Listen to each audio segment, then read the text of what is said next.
One match. And at the very same moment, more than 5 billion people are watching it.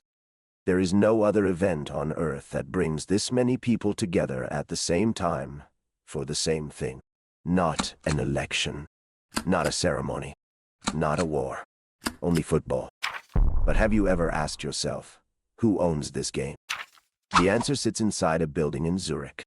Its name is FIFA, and this is where things start to get strange.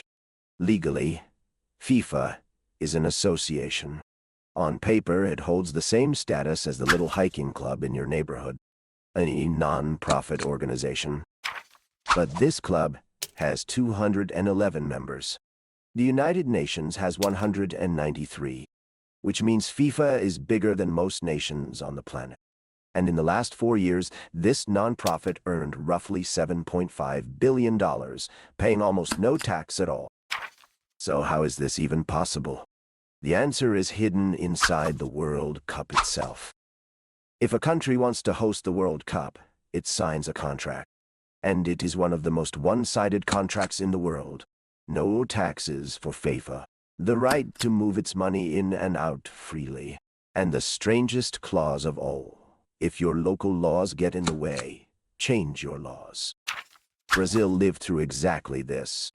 Alcohol was banned in its stadiums because of deadly fan violence. People had died. But one of FIFA's sponsors was a beer brand, and it wanted beer sold inside the stadiums. So what did Brazil do? It loosened its own safety law.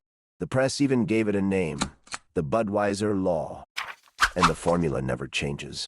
The country builds the stadium. It pays for the security, the roads, the infrastructure. FIFA shows up, collects the broadcasting and sponsorship money, and leaves. The result?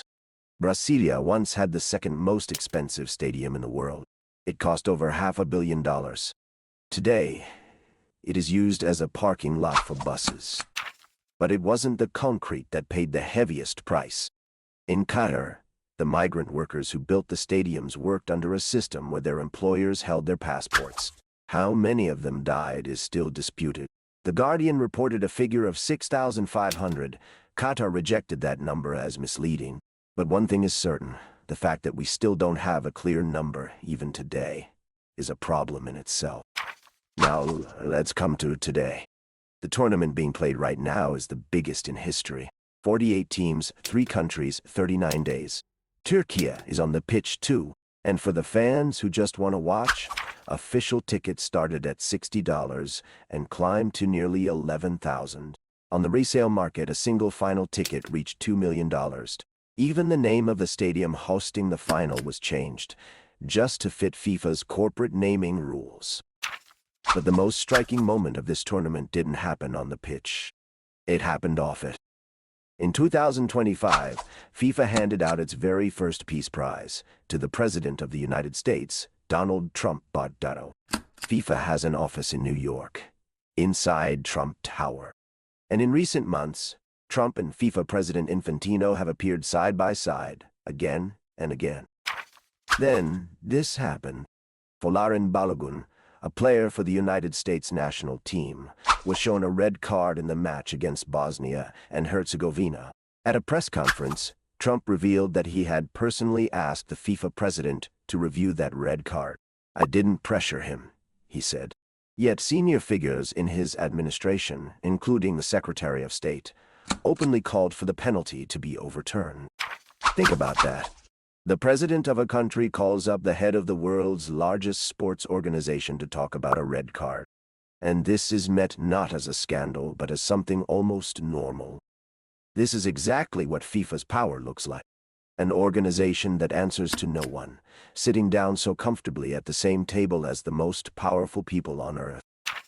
So let's go back to the beginning. Where does all this power actually come from? The answer is uncomfortable because it's in the mirror. That power doesn't come from governments. It comes from us.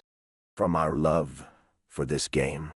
The only thing that makes the World Cup this valuable is that 5 billion people love it this much. And that precisely is FIFA's greatest card. So while watching this video, you thought you were just a fan. But here is the truth. In this system, you are both the heart and the bill. We say big oil. We say big tobacco. Once an industry grows large enough, it stops being regulated and starts doing the regulating itself. Maybe it is time we admit the same thing has now happened to football. Let's give it a name. Big football. So what do you think? Do we really own the game we love, or are we just paying for the ticket?